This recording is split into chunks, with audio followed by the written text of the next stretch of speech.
I don't know what's louder, the sound of the waves crashing against the rocks, or the blood pounding in my ears as I sit here on the beach, my wrists raw from the cold steel of the handcuffs digging into my skin. A cop stands nearby, watching me like I'm about to bolt, even though I've got nowhere to go. How did I end up here? That's a hell of a story. I didn't set out to have my life implode, to lose my wife, my home, and every ounce of self-respect I once had. But when betrayal worms its way into your life, it doesn't just destroy, it consumes. And it all started with our dog, Max, and the pet store down the block. The sound of the waves crashing against the shore is deafening in the silence of the night. The wind whips against my face, and the salt in the air stings my nose, but it doesn't matter. All I can focus on is the cold steel of the handcuffs digging into my wrists, a relentless reminder of just how far I've fallen. The officer standing a few feet away shifts his weight, glancing at me like I'm some kind of wild animal that might lunge if he isn't careful. His partner leans against the squad car, scribbling something in a notebook, the flashing red and blue lights illuminating the sand around us. It's surreal. A month ago, I was just another guy living a quiet suburban life. I had a wife, Lisa, who I thought loved me. We had a cozy house on a tree-lined street, and a dog named Max who barked too much at squirrels, but always knew when I needed a cuddle. I was the guy who waved at neighbors while mowing the lawn, the guy who stocked up on beer for Sunday football games. I was normal, or at least I thought I was. But now, I'm the guy in handcuffs on a deserted beach, trying to make sense of how my entire life unraveled so quickly. How did I get here? I keep replaying the moment the cop slapped the cuffs on me, his voice calm but firm. You're under arrest. I didn't resist. What was the point? I could feel the weight of my choices, the way everything spiraled out of control. The truth is, I don't even blame the cops for doing their job. I blame her, Lisa. Even just thinking her name sends a surge of anger and despair through me. She's the reason I'm here, the reason my life imploded. The lies she told, the choices she made, the betrayal I never saw coming, it all led to this. And it started with something so innocent, so unassuming, the neighborhood pet store. I glance down at my wrists, the raw skin around the cuffs burning from where they've rubbed against me. I try to wiggle my fingers, but the metal bites into my skin, a painful reminder that I've lost control of everything. My marriage, my dignity, and now my freedom. The cop nearest to me clears his throat, his voice cutting through the crashing waves. You got something you want to say, buddy? I don't respond. What could I say that would make any of this make sense? That I'm just a regular guy who got caught up in something bigger than himself? That I didn't plan for my life to fall apart? That this all started with my wife cheating on me with the owner of a pet store, a guy who sold dog treats and chew toys for a living? No one would believe me. Hell, I'm not sure I even believe it. The truth is, I never thought I'd end up here. I never thought Lisa would betray me like this, or that I'd let her lies push me to the brink. But when I think back to how it all began, those little signs I ignored, those gut feelings I brushed aside, it's clear I should have seen it coming. Looking back now, it all feels like a cruel joke. The late nights, she claimed she was picking out the best for Max. The hours she spent at that damn pet store, coming home with bags full of toys and treats. The way she laughed off my questions when I teased her about how much time she spent there. It's just a pet store, Alex, she'd say with a smile. Don't be ridiculous. But it wasn't just a pet store, and I wasn't being ridiculous. Sitting here on this beach, the handcuffs biting into my wrists, I realized that none of this would have happened if I'd trusted my instincts. But I didn't. Instead, I let her lies lull me into complacency, and now I'm paying the price. If I close my eyes, I can still see her face, hear her voice. I can still picture Max wagging his tail as she walked through the door, carrying another bag of overpriced treats from the man she was sleeping with. How the hell did I let it get this bad? The cop sighs, pacing the sand. You want to tell me why you did it? He asks, his voice gruff, but not unkind. I finally look up, meeting his gaze. Because she destroyed everything. I say simply. My voice is hoarse, cracked, and the words hang heavy in the air. The cop looks at me for a moment, his expression unreadable, then shakes his head and walks back toward his partner. As the tide rolls in, I lower my head, staring at the sand beneath me. This isn't just the story of how I ended up in handcuffs on a beach. This is the story of how my life fell apart, piece by piece, starting with a dog, a pet store, and a betrayal I never saw coming. A month ago, I wasn't sitting in handcuffs on a cold beach. I was sitting at my kitchen table, sipping coffee, watching Lisa get ready for her day. She hummed softly as she pulled her hair into a loose ponytail, dressed in jeans and one of those flowy tops she always wore when she wanted to look casual but put together. "I'm going to run to the pet store after work," she said, scratching Max behind the ears as he wagged his tail furiously. "We're out of those peanut butter chews he loves." I smiled at her. I think Max eats better than I do these days." She laughed, a sound that felt like home, and waved me off. What can I say? He deserves the best. It was such a small, ordinary moment, just another day in our routine. But now, when I think back to that morning, it's like looking at a picture of someone else's life. Someone blissfully ignorant of the storm heading their way. Lisa and I had been married for 8 years. We weren't perfect, but I thought we were solid. We had our quirks like every couple does. I was the guy who never remembered to replace the toilet paper roll, and she was the woman who never closed the cabinets after getting a glass. Little things that drove us crazy in the moment, but always ended with an eye roll and a smile. We didn't have kids, but we had Max, our golden retriever. He was Lisa's pride and joy, the center of her universe. She'd spend hours brushing his fur, buying him toys, and teaching him silly tricks. And I didn't mind. Max brought her joy, and seeing her happy made me happy. But looking back, I wonder if I let that happiness blind me. It started with the little things, as these stories always do. Lisa began spending more and more time at the pet store down the block. At first, it seemed harmless. She'd come home with bags full of gourmet dog treats, squeaky toys, and even a little raincoat for Max. "Isn't he adorable?" she gushed, holding up the tiny yellow raincoat as Max wagged his tail in approval. I laughed. "You're going to turn him into a spoiled prince." But as the weeks went on, the trips to the pet store became more frequent. She'd stop by after work, on weekends, even during lunch breaks. And every time she came home, she'd be glowing, like a kid who just left a candy shop. "You must be their favorite customer," I joked one evening as she unpacked yet another bag of dog treats. She shrugged, smiling. "They're just really nice there. The owner's super helpful." At the time, I didn't think much of it. Lisa had always been friendly and outgoing, the type of person who could strike up a conversation with anyone. But then, the cracks started to show. One evening, Lisa came home later than usual, her cheeks flushed and her hair slightly messy. Max bounded over to greet her, his tail wagging furiously, but she didn't even look at him. "Traffic was awful," she said quickly, tossing her purse on the counter. "It's only a 5-minute drive," I said, raising an eyebrow. She hesitated, then shrugged. "I stopped for coffee, too. No big deal." I wanted to believe her, but something about the way she avoided my gaze didn't sit right. Over the next few weeks, more little things started to pile up. She'd get home later and later, always with a new excuse. She'd spend hours on her phone, smiling at messages I couldn't see. And when I asked about her day, her answers felt rehearsed. But every time I started to doubt her, she'd flash me that warm, familiar smile. The smile that had once been enough to silence every fear and insecurity in my head. I didn't know it then, but that smile was the perfect mask. One Saturday, while Lisa was out running errands, I decided to take Max for a walk. As we strolled past the pet store, Max tugged at the leash, wagging his tail excitedly. I smiled, letting him sniff around the entrance. "Hey there, buddy," a cheerful voice called out. I looked up to see a man standing behind the counter, grinning at Max. He was in his mid-40s, tall and broad-shouldered, with a friendly but slightly smug demeanor. "You must be Max," he said, leaning over the counter to ruffle Max's fur. "That's him," I said, smiling politely. "And I'm Alex, his owner." The man straightened, extending a hand. "Tom, I own the place. Your wife's a regular, right?" "Lisa." Hearing her name caught me off guard. "Yeah, that's her." "She's great," Tom said, still grinning. "She spoils this guy rotten."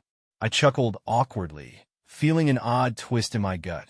"She's in here all the time," Tom added casually. Really dedicated to making sure Max gets the best. His tone was friendly, but something about the way he said it made my stomach churn. When I got home, I couldn't shake the feeling that there was more to Tom's words than met the eye. "Did you stop by the pet store again today?" I asked Lisa that evening as we sat down for dinner. She froze for just a second, so quick I almost missed it before nodding. Yeah, I grab a few things for Max. Why? Nothing, I said, forcing a smile. But deep down, the first seeds of doubt had been planted. It wasn't just one thing. It was the little inconsistencies that started to pile up, the way Lisa's stories never quite added up, her sudden new attachment to this pet store that went far beyond spoiling Max. I told myself I was being paranoid. Lisa loved Max, and she loved me. We'd been through ups and downs before, fights about money, disagreements about how much time I spent at work, but we always came back stronger. This would be no different, I told myself. But doubt is like a slow poison, and once it's in your system, it's hard to shake. The first undeniable red flag came on a random Wednesday. Lisa had left for the pet store around 5 p.m., saying she'd be back in time for dinner. By 7:30, the lasagna I'd made was cold, and she still wasn't home. When she finally walked through the door at 8, she looked flustered, her hair slightly disheveled, her cheeks red. Traffic, she said quickly, setting a single bag of treats on the counter. There was a car accident on Main Street. Total mess. Main Street was 5 minutes from our house, and I'd driven past it earlier. There wasn't an accident. Did you take a different route or something? I asked, trying to keep my tone casual. She hesitated for a split second before nodding. Yeah, had to go around the long way. Her explanation felt thin, but I didn't press her. What was I supposed to say? That I thought she was lying about where she'd been? Still, something about her demeanor nagged at me. She barely touched her dinner, her phone buzzing repeatedly on the table beside her. Popular tonight, I said, nodding toward her phone. She quickly flipped it face down, forcing a smile. Just Rebecca, she said, referencing her best friend. I nodded, but the uneasy feeling in my gut wouldn't go away. A few days later, I decided to stop by the pet store again. Max had been begging for another walk, and I figured I'd grab some treats while I was there. When I walked in, Tom was behind the counter, grinning like he always did. Hey there, Alex, he said, leaning down to greet Max. Good to see you again. You too, I said, forcing a smile. Tom straightened and gave me a curious look. Lisa's not with you today? Nope, just me and Max, I said, trying to keep my voice light. He nodded, his grin faltering for just a moment. She's usually in here like clockwork. Guess she's got a lot going on. Something about the way he said it, like he knew more than he was letting on, made my stomach churn. That evening, Lisa was unusually quiet. She sat on the couch with Max, scrolling through her phone, barely acknowledging me. Did you get everything you needed from the pet store today? I asked casually, testing the waters. She glanced up, her smile tight. Yeah. Why? Nothing, I said, shrugging. Just thought it was funny that Tom mentioned how often you're in there. Sounds like you're their favorite customer. Her eyes flickered with something, panic, maybe, but she quickly recovered. Well, Max deserves the best, she said, scratching his ears. The moment passed, but the seed of doubt grew stronger. The turning point came the following week. Lisa had been gone for hours, supposedly picking up supplies for Max, when I got a text from Rebecca. Hey, just checking in. Haven't heard from Lisa in a while. Everything okay?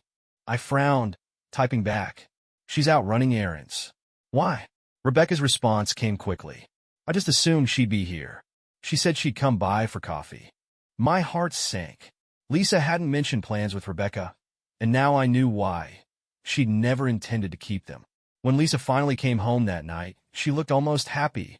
Her cheeks were flushed, her hair slightly tousled, and she had the same glow I'd noticed before, the kind of glow you don't get from picking out dog treats. Long day? I asked, my voice sharper than I intended. Yeah, she said quickly, avoiding my gaze. The store was packed, and I ran into a couple of people I knew. Rebecca, I asked pointedly. Her head snapped up, her eyes widening slightly. What? She said you were supposed to grab coffee. I said, but I guess you were too busy at the pet store? Huh. Lisa froze for just a second before laughing nervously. I totally forgot. It's been such a crazy day. Her response felt rehearsed, her smile too forced. I didn't push her further that night, but I knew something was wrong. The next day, while Lisa was at work, I decided to dig deeper. I grabbed her laptop, opening her email. It wasn't something I was proud of, but the doubt was eating me alive. I didn't find much, just receipts from the pet store, confirmations of purchases, and a few emails from Rebecca. But then I saw it. Subject: Great seeing you today, smiling face with smiling eyes. The sender was Tom. My heart pounded as I opened the email. Hey Lisa, I just wanted to say thanks again for stopping by. It's always the best part of my day. Can't wait to see you and Max again soon. Tom. It wasn't overtly romantic, but it was enough to make my stomach drop. Lisa hadn't just been lying about where she was.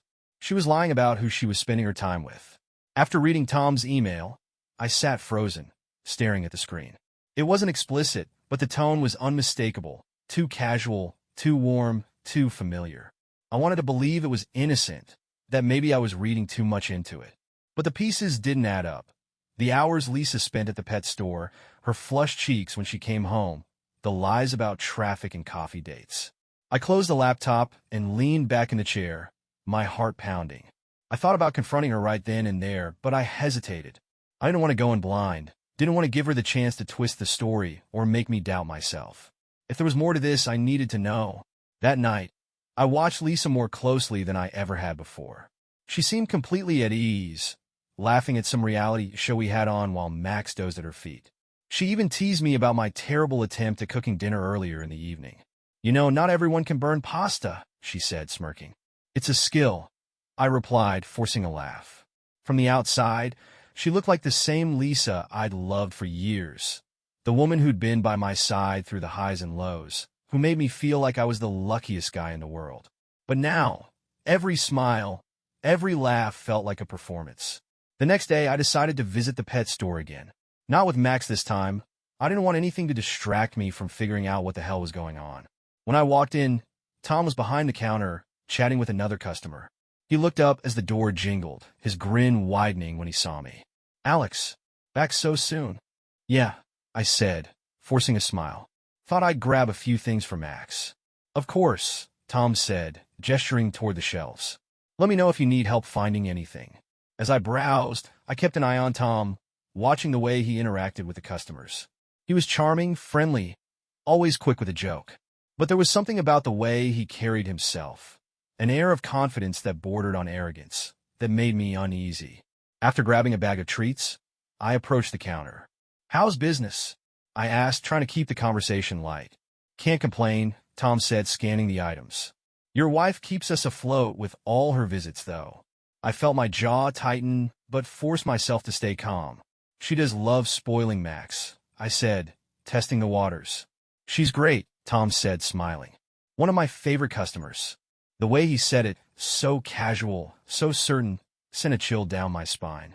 I paid for the treats and left, my suspicions now impossible to ignore. That evening, I decided to push Lisa a little harder. Hey, I said casually as we sat on the couch. I stopped by the pet store today. Lisa glanced at me, her expression unreadable. Oh, what for? Just grab some treats for Max, I said. Tom was there. He mentioned how often you stop by. Her hand froze mid-reach for the remote. He did? Yeah, I said, watching her closely.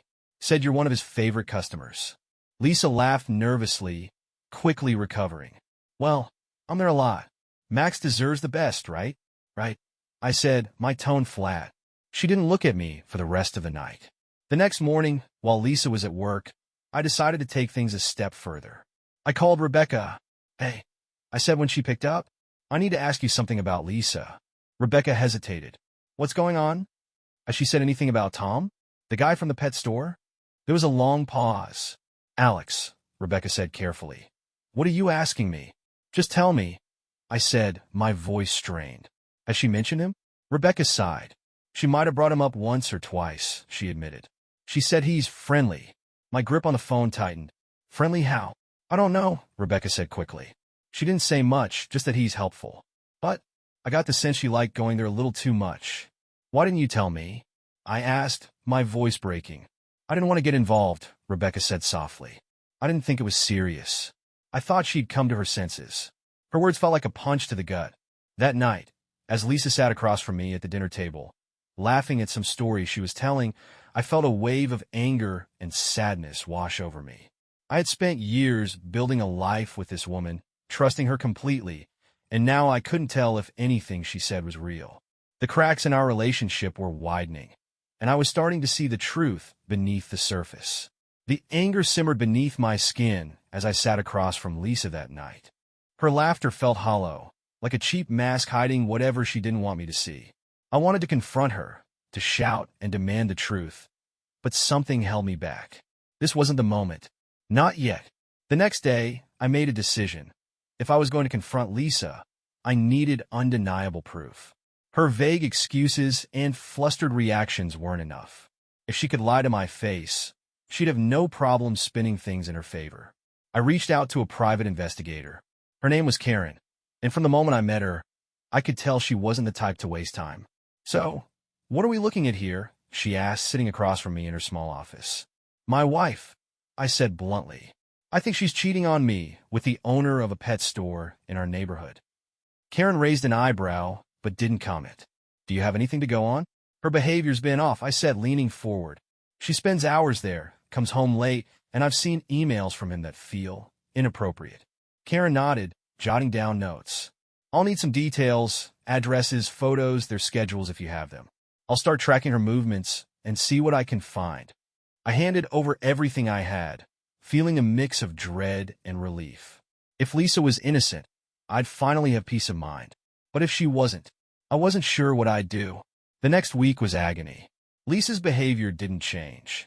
If anything, she seemed more at ease, as if the act of lying had become second nature to her. She continued to visit the pet store, her excuses the same every time. "Max is almost out of his favorite treats," she'd say with a smile. "I'll be back soon."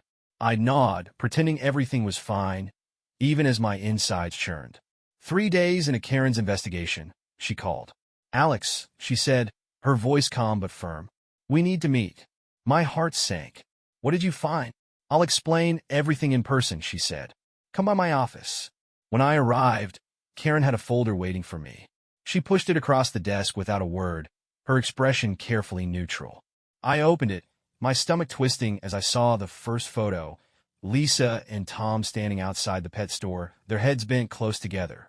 The next photo showed them in the parking lot, Lisa laughing as Tom placed a hand on her arm. The final photo was the one that broke me. They were sitting in a car, his car parked behind the store. Their faces were close, too close, their lips almost touching.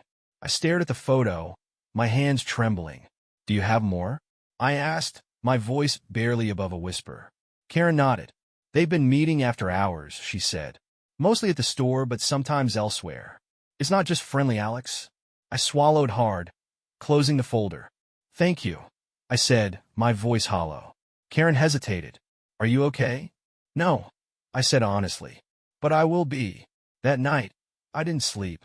I sat in the living room, staring at the photos, my mind racing.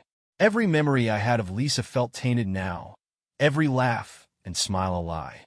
Max sat at my feet, his head resting on my leg as if he could sense my turmoil. "What do I do, buddy?" I whispered, scratching behind his ears. Max thumped his tail once, his big brown eyes full of unconditional love. The next morning, Lisa was cheerful as ever, humming to herself as she poured coffee. "I'm running to the store later," she said. "Do you need anything?" I stared at her, the weight of the photos burning in my pocket. "No," I said quietly. "I'm good." She smiled and kissed me on the cheek before grabbing her bag and heading out.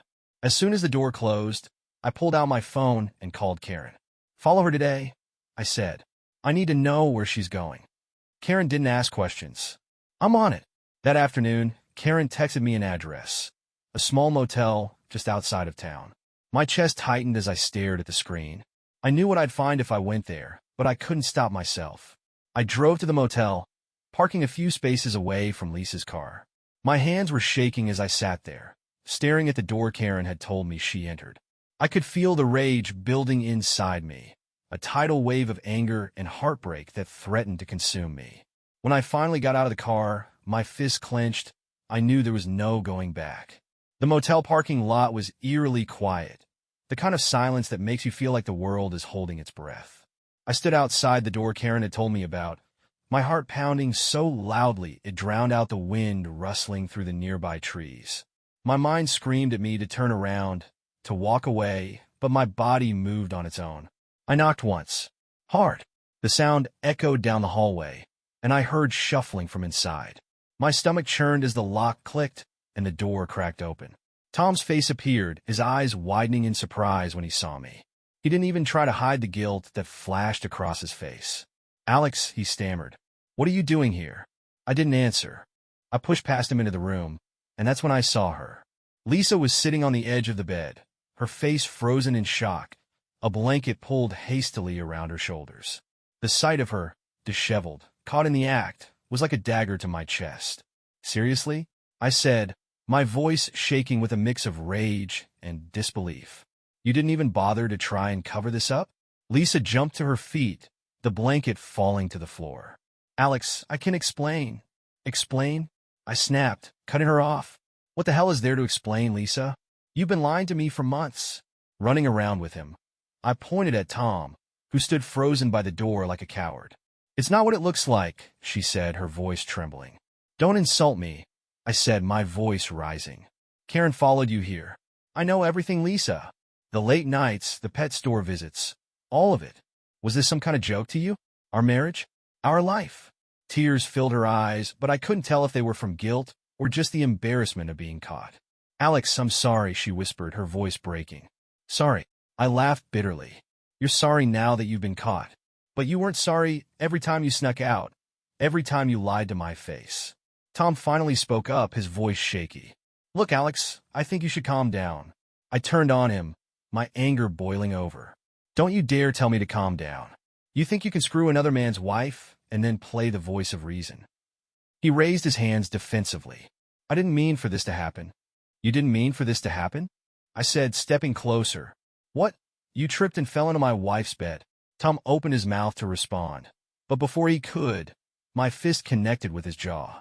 The force of it sent him stumbling back against the wall, and pain shot through my knuckles, but I didn't care. "Alex, stop!" Lisa screamed, grabbing my arm. I shook her off, breathing heavily as Tom scrambled to his feet, his face pale and his lip bleeding. "You're both pathetic," I spat, my voice trembling with rage. "You deserve each other." I turned and stormed out of the room, my chest heaving, tears blurring my vision. I sat in my car in the parking lot, gripping the steering wheel so tightly my knuckles turned white. I wanted to scream, to cry, to punch something again. But all I could do was sit there, the weight of what I'd just seen crashing down on me. Lisa's betrayal wasn't just about the affair. It was about the lies, the manipulation, the way she'd made me feel like I was the crazy one for doubting her.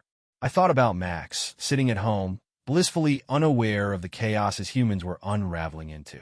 I thought about the life I'd built with Lisa, the years I'd spent loving her, trusting her. And now it was gone. As I drove home, the adrenaline began to wear off, replaced by a deep, gnawing pain in my chest. The house felt cold and empty when I walked inside, like all the warmth had been sucked out of it. Max greeted me at the door, wagging his tail and nudging my leg with his nose. "Hey, buddy," I said softly, crouching down to pet him. "You're the only one who hasn't let me down."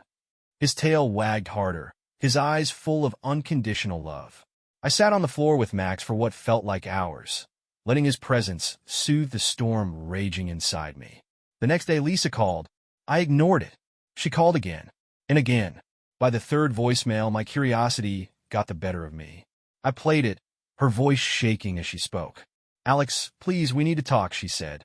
"I know I messed up, but you have to let me explain. I don't want this to be the end of us." I deleted the voicemail without responding. There was nothing left to say. The days after the motel confrontation passed in a blur. I didn't return Lisa's calls or answer her texts. Each message was more desperate than the last. "Alex, please, we need to talk. I know I hurt you, but I don't want to lose you. I can't believe you just walked out like that. We need to fix this." Every word from her felt like salt in the wound. She didn't care about what she'd done. She cared about getting caught. Max was the only thing keeping me grounded. I spent hours walking him through the neighborhood, his leash in one hand and a coffee in the other. I avoided the pet store entirely, even crossing the street if we got too close. I couldn't stomach the sight of it, knowing it was the place where my marriage had started to unravel. One afternoon, while we were walking past the park, I spotted Rebecca sitting on a bench. She waved me over, her face a mixture of concern and awkwardness. "Alex," she said as I approached, "how are you holding up?" I sighed, sitting beside her while Max sniffed at the grass. "I don't even know anymore. Everything feels broken." Rebecca nodded, her eyes sympathetic. I heard about what happened. Lisa called me. She's a mess. A mess. I scoffed. She's not the one who had her life blown to pieces. Rebecca hesitated, then placed a hand on my arm. I'm not defending her, Alex. What she did was awful. But she's realizing how much she screwed up, and I think she genuinely wants to make things right. I shook my head, bitterness creeping into my voice. She can't fix this. You can't unscrew someone else's husband and expect everything to go back to normal. Rebecca winced at my words but didn't argue. What are you going to do? She asked softly. I don't know, I admitted. But I can't just pretend like this didn't happen. Later that evening, as I sat in the living room with Max curled up at my feet, my phone buzzed with yet another message from Lisa. I was about to delete it when I noticed the first few words. Tom is out of the picture. I opened the message reluctantly. Tom and I are done. I told him it was over. I know that doesn't fix what I did, but I needed you to know. Please, can we talk? I'll do anything. I stared at the message for a long time, the words blurring together as my mind raced. Tom was gone, but that didn't change the fact that Lisa had betrayed me. It didn't erase the lies, the late nights, or the broken trust. But a small part of me, a part one hated, wondered if there was any way to move forward. The next morning, Lisa showed up at the house. I heard her knock and ignored it, hoping she'd leave. But when Max started barking and wagging his tail, I knew I couldn't avoid her forever. I opened the door, leaning against the frame as I stared at her. She looked terrible, her eyes puffy, her hair disheveled, her shoulders slumped like she was carrying the weight of the world. Can we talk? She asked, her voice barely above a whisper. I didn't answer, stepping aside to let her in. We sat in the living room, an uncomfortable silence stretching between us. Lisa fiddled with the hem of her sweater, avoiding my gaze. I'm sorry, she said finally, her voice trembling. For everything. I didn't respond, letting her words hang in the air. I know I hurt you, she continued, tears streaming down her face. I know I broke your trust, and I don't deserve your forgiveness. But I need you to know that it wasn't about you. It was me. I was lonely, and I let myself get swept up in something I never should have. Her words sparked a fresh wave of anger. You were lonely? I said bitterly. We've been married for 8 years, Lisa. You couldn't talk to me about it? You had to go behind my back with him? She flinched, nodding. I know I should have talked to you. I should have done a lot of things differently. But I didn't, and I hate myself for it. I stared at her, my emotions warring inside me. Part of me wanted to scream at her, to tell her to get out and never come back. But another part of me, a smaller, quieter part, wanted to believe her. You're right, I said finally. You don't deserve forgiveness. And I don't know if I'll ever be able to trust you again. Lisa nodded, her tears falling faster. I understand, she said. But I'm willing to do whatever it takes to prove to you that I can change. For us. For Max. For everything we've built together. Her words hung in the air, a fragile thread connecting the shattered pieces of what we once had. That night, after Lisa left, I sat on the floor with Max, staring at the spot where she'd been. I didn't know if I could forgive her. I didn't know if I even wanted to. But I knew one thing. This wasn't over. Not yet. After Lisa left that night, her words replayed in my mind like a broken record. I'm willing to do whatever it takes. I didn't know if I believed her. Words were easy. Actions not so much. She'd already proven how good she was at saying one thing and doing another. But the rawness in her voice had stuck with me. The way she seemed genuinely shattered. Could I trust it? The thought kept me up all night. Max curled at my feet as I stared at the ceiling, trying to sort through the mess of emotions swirling inside me. The next morning, Lisa texted me again. Please, Alex, let me prove myself. We can't end like this. Can we meet? I stared at the message for a long time before replying. Phoenix, meet me at the park at 6. But don't expect me to just forget everything. At 6 p.m., I found myself sitting on a park bench, the fading sunlight casting long shadows across the grass. Max sat beside me, wagging his tail as he watched the ducks in the nearby pond. Lisa arrived a few minutes later, looking even more nervous than she had the night before. She hesitated when she saw me, then sat down at the far end of the bench, leaving a gap between us. Thank you for meeting me, she said softly. Just say what you need to say, I replied, keeping my tone cold. She took a deep breath, her hands clasped tightly in her lap. "I know I don't deserve another chance," she began. "But I'm begging you to let me earn back your trust. I'll do whatever it takes, therapy, counseling, anything." "Why now?" I asked, my voice sharper than I intended. "You didn't care about trust when you were sneaking around with Tom.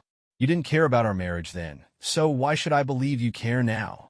Tears filled her eyes, but I didn't let them sway me. "I didn't realize how much I was throwing away," she said, her voice cracking. I thought I could have both, that I could keep our life and still have whatever I thought I needed from him. But I was wrong. I lost sight of what really mattered, and I hate myself for it." Her words hit a nerve, but I kept my expression hard. "You don't get to hate yourself," I said. "You don't get to make yourself the victim here. You blew up our marriage, Lisa. You made this mess, not me." She nodded, tears streaming down her face. "I know," she whispered, "and I'll spend the rest of my life trying to make up for it if you'll let me." Max whined softly, nudging my leg as if he could feel the tension between us. I sighed, running a hand through my hair. "You say you want to fix things, but do you even understand what you've done? Do you know how hard it's going to be to come back from this?" "I do," she said quickly. "I'll do whatever you need me to do, Alex. Just give me a chance to prove it."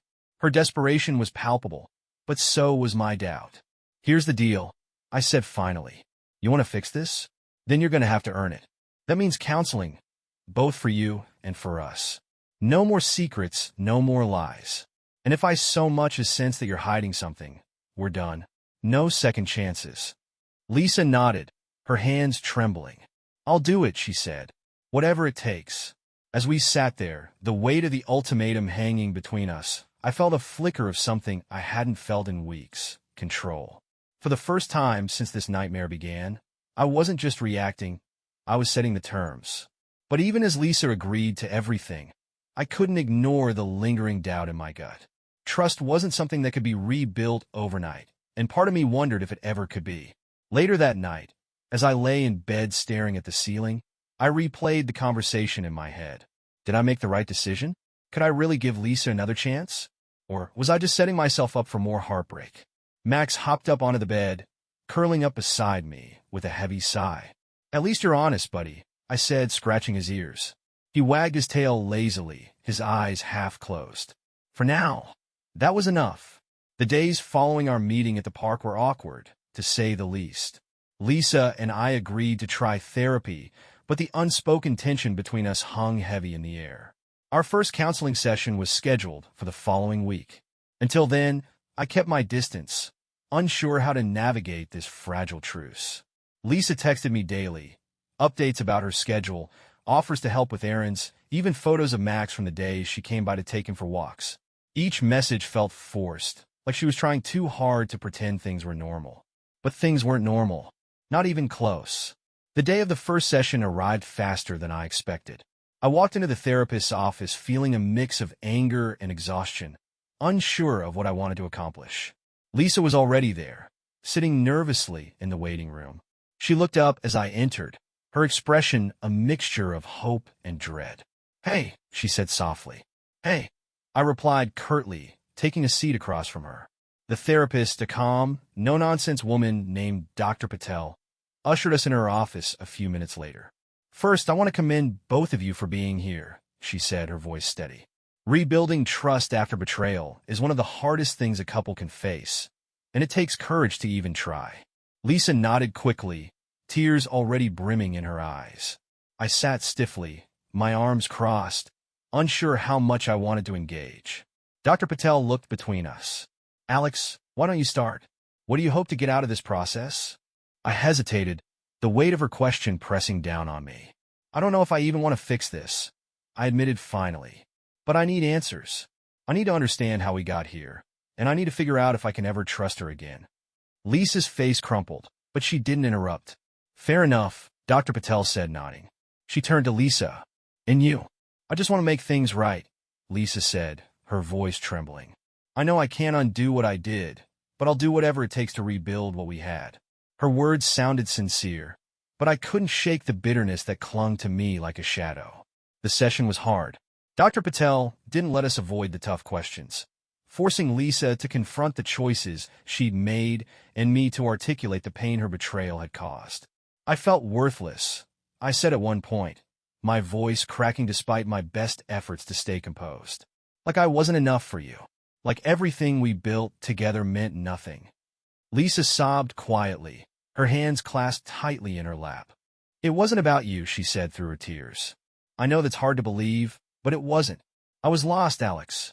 I felt invisible, and I made the worst decision of my life trying to fill that void. Her words hit like a sucker punch.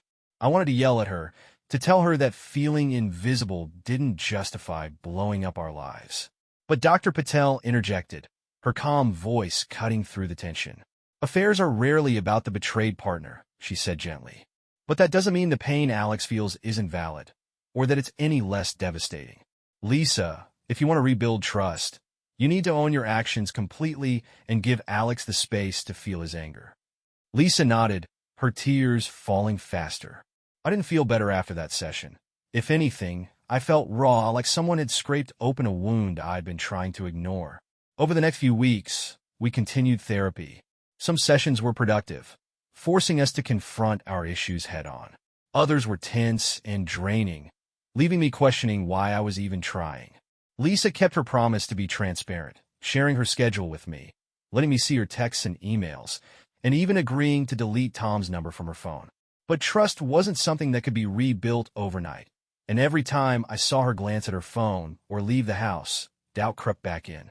One night, after a particularly rough session, Lisa stayed late to talk. I know this isn't enough, she said quietly as we sat in the living room. I know I can't fix what I broke, but I want you to know that I'm not giving up on us. I looked at her, exhaustion etched into every line of my face. You don't get to decide that, I said. I'll decide if there's an us left to fight for. She nodded, her eyes brimming with tears. I understand. Her vulnerability was disarming, but it didn't erase the bitterness that still clung to me. That night, as I lay in bed staring at the ceiling, I couldn't stop replaying her words. Part of me wanted to believe her, to cling to the hope that we could rebuild what we'd lost. But another part of me, the part that had seen her walk into that motel room, wondered if I'd ever be able to look at her without seeing the lies. Max hopped up onto the bed, his big brown eyes full of unconditional love. At least you're honest, I muttered, scratching behind his ears. He wagged his tail, his steady presence grounding me in a way nothing else could. The days turned into weeks, and though therapy continued, the weight of Lisa's betrayal never left. Each session felt like opening a wound just starting to scab over. Lisa poured herself into the process, showing up early, participating fully, and making promises to change.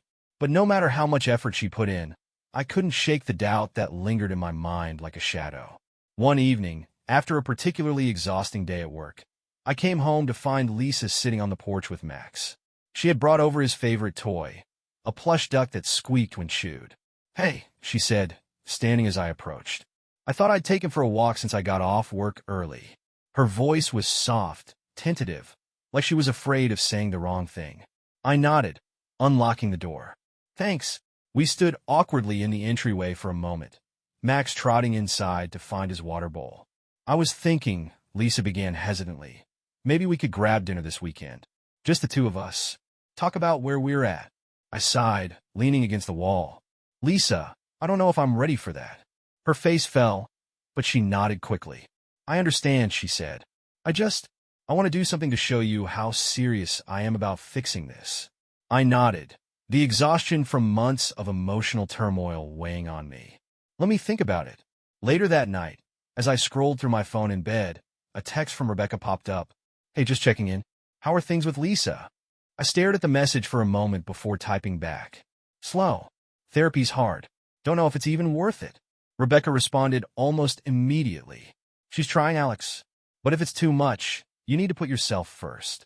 Her words lingered in my mind as I set my phone down. The weekend came, and after some deliberation, I agreed to meet Lisa for dinner. She picked a quiet restaurant downtown, one we used to frequent before everything fell apart. She was already seated when I arrived, nervously fidgeting with the edge of her napkin.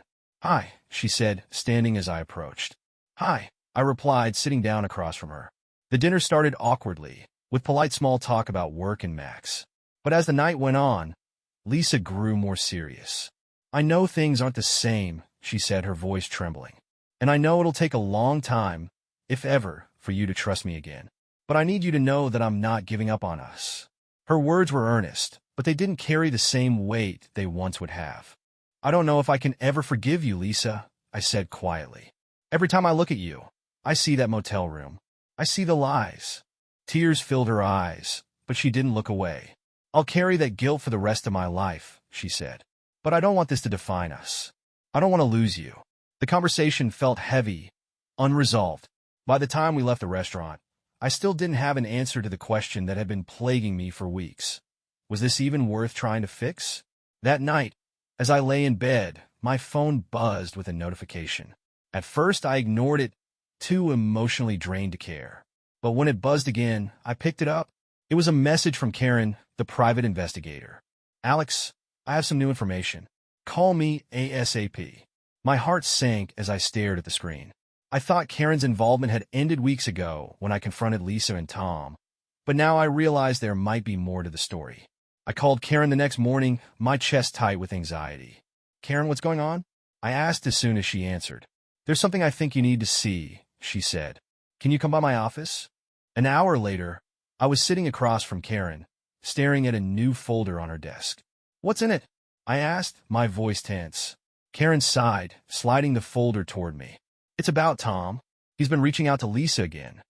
My stomach dropped. "What?" I said, my voice sharp. "I found messages," Karen said. "She hasn't responded, but he's persistent. I thought you should know." I flipped through the folder, my hands trembling as I read the texts. "Lisa, I miss you. Please talk to me. You can't just cut me off like this.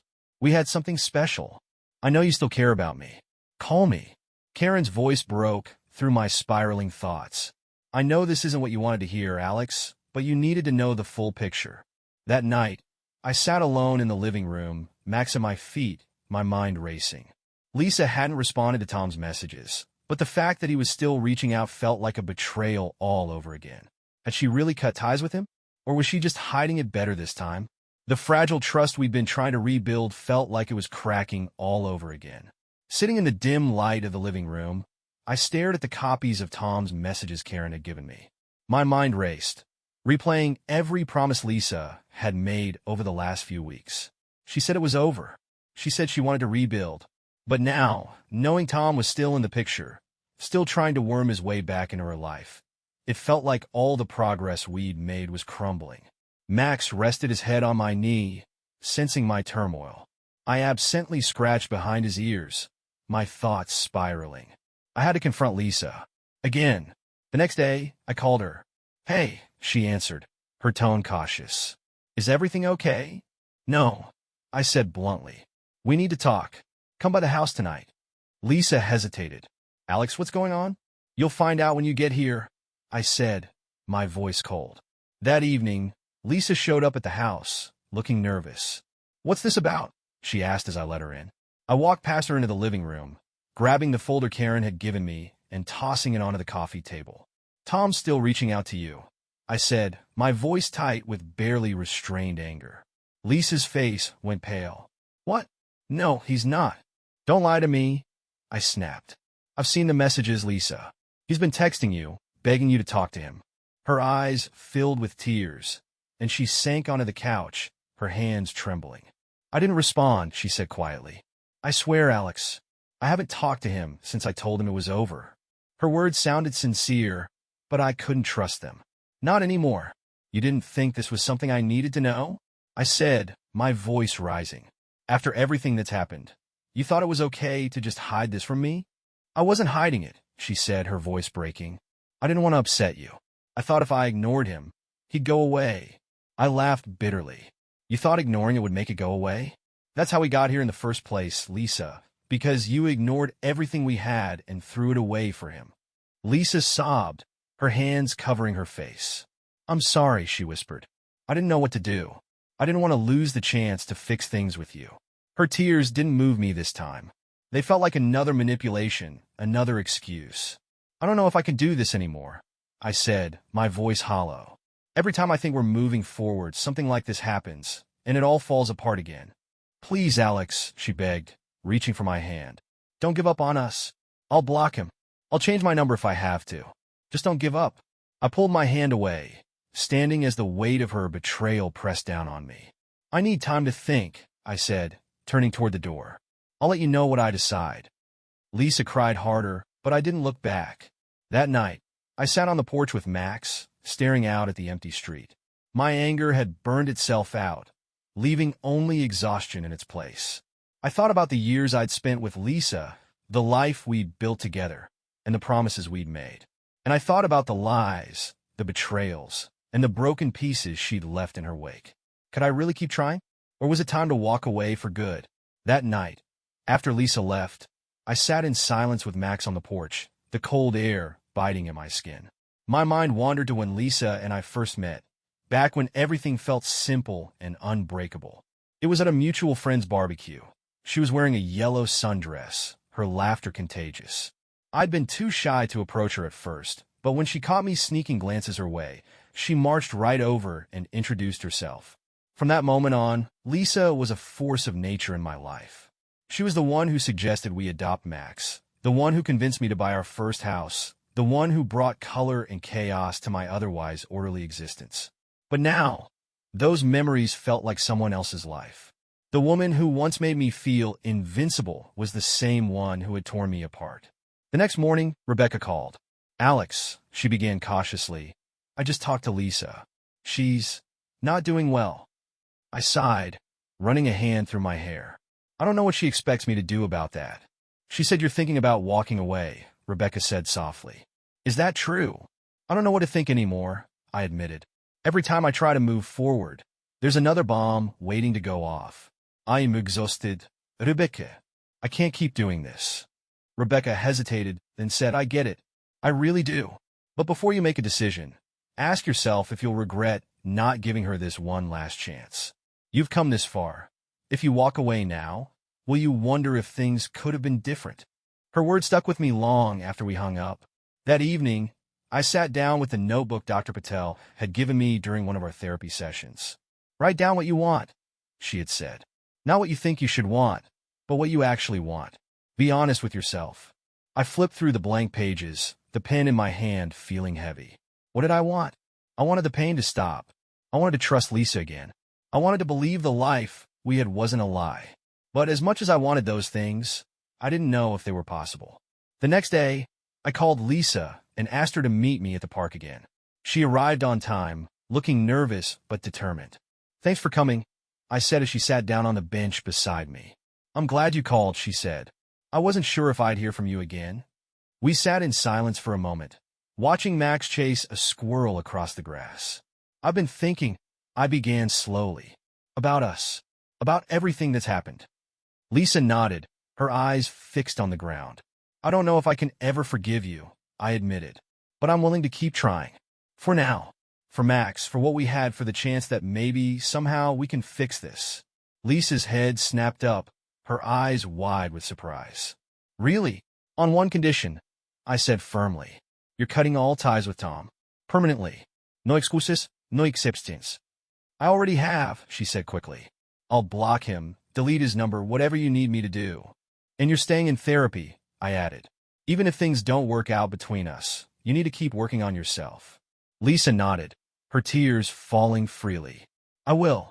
I promise, Alex. I'll do whatever it takes." As we sat there, a fragile sense of hope began to form. It wasn't much, but it was something. A small step forward in a sea of uncertainty. For the first time in months, Lisa and I were trying to rebuild something that resembled a partnership. It wasn't love, not yet, but it was an acknowledgement that we were willing to take small steps towards something better, or at least less broken. She followed through on her promises. She blocked Tom's number and deleted his contacts in front of me. She even shared her phone passcode, saying, "I know this won't fix everything, but I want to be as transparent as I can." I wanted to believe her, but trust wasn't something that could be conjured out of thin air. It felt like walking on glass. Every step cautious, every word measured, as though one wrong move could shatter the fragile progress we'd made. Dr. Patel continued to guide us through the storm. "You started rebuilding," she said during one session. "But rebuilding trust is a slow process. Alex, it's okay to feel conflicted. And Lisa, it's important to acknowledge that trust can't be rushed or forced." Lisa nodded, her eyes filled with determination. "I'll wait as long as it takes," she said. I appreciated the sentiment, but doubt still gnawed at me. Every time she left the house, I wondered where she was really going. Every time her phone buzzed, I wondered who was on the other end. But I kept those thoughts to myself, afraid that voicing them would unravel the fragile peace we'd created. One evening, after another exhausting therapy session, Lisa stayed for dinner. It was the first time she'd joined me and Max for a meal in weeks. We sat at the dining table, eating in near silence, except for the occasional sound of Max's tail thumping against the floor as he begged for scraps. "This feels nice," Lisa said softly, breaking the quiet. "Being here with you." "With Max?" I nodded, not trusting myself to say much. After dinner, Lisa stayed to help clean up. As she dried the dishes, she said, "I know this doesn't erase anything, but I just want you to know how grateful I am for this chance." Her sincerity was disarming, but the walls I'd built around my heart didn't come down easily. The next day, Rebecca called again. "How are things going?" she asked cautiously. "Better," I admitted, "but it's still hard. Some days I think we're making progress. Other days, I wonder if I'm just delaying the inevitable." Rebecca sighed. "That's normal, Alex. You're not going to figure everything out overnight. Just take it one day at a time." Her advice was solid, but the uncertainty still weighed on me.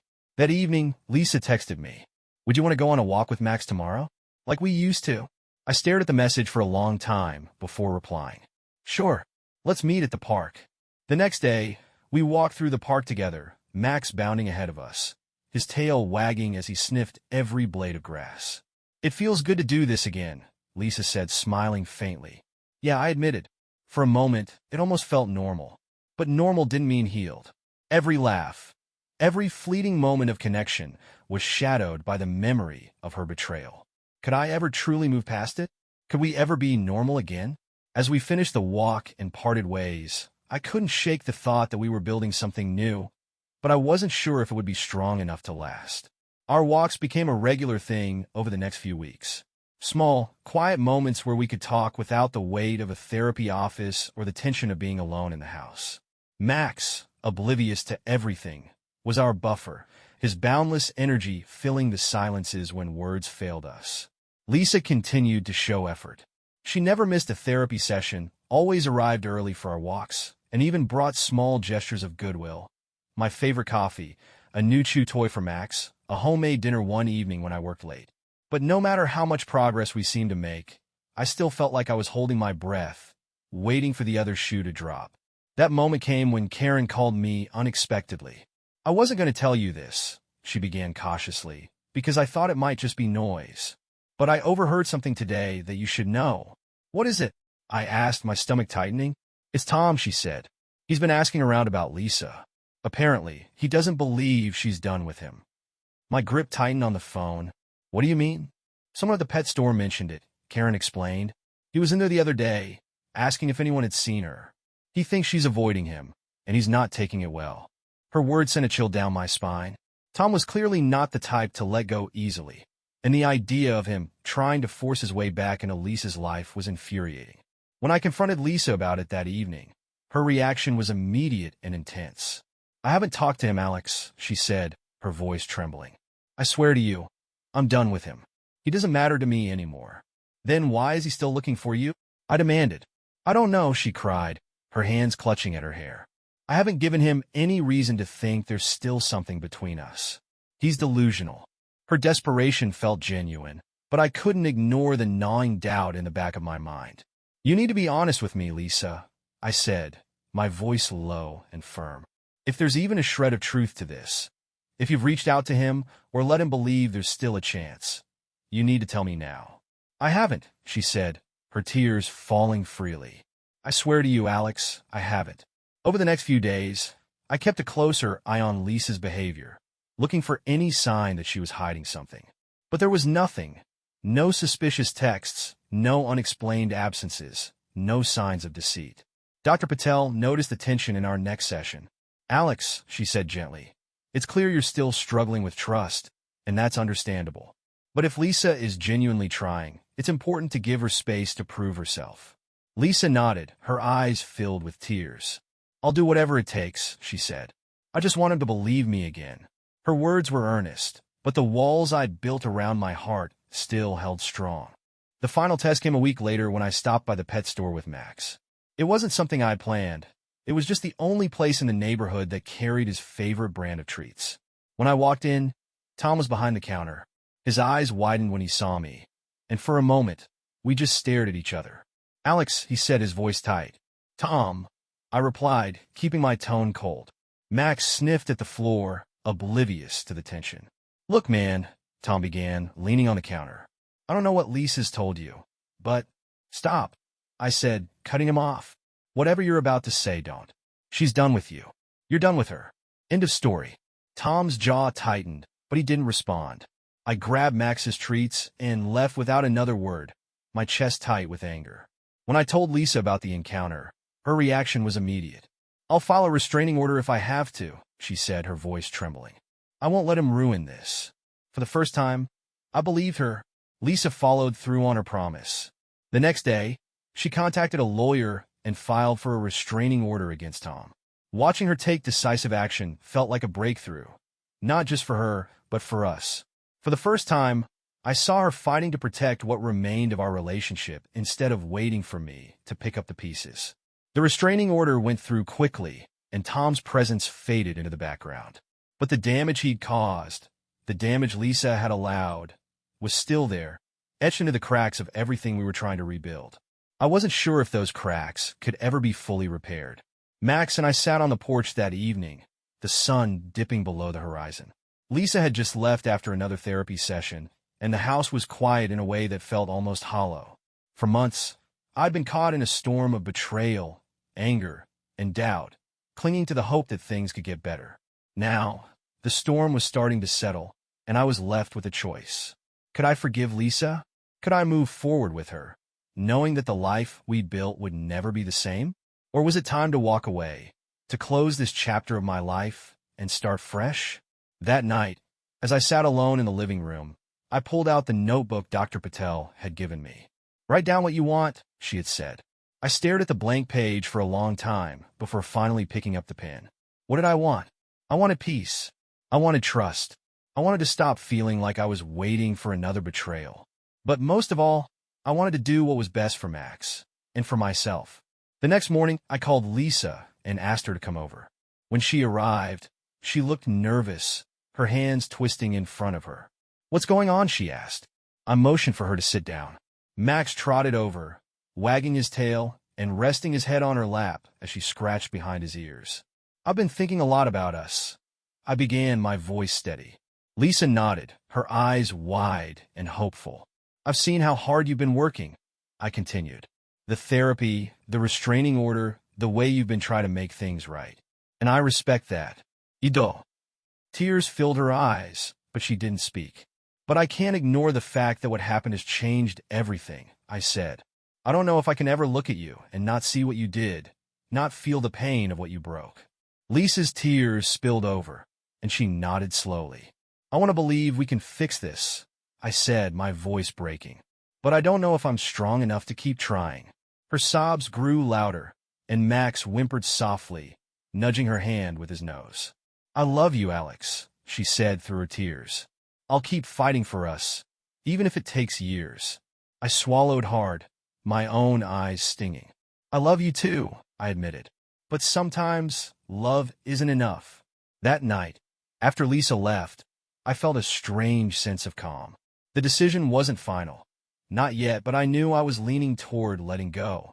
Walking away wouldn't be easy, but staying might be even harder. To anyone listening to this, have you ever had to choose between holding on and letting go? How do you know when it's time to move on?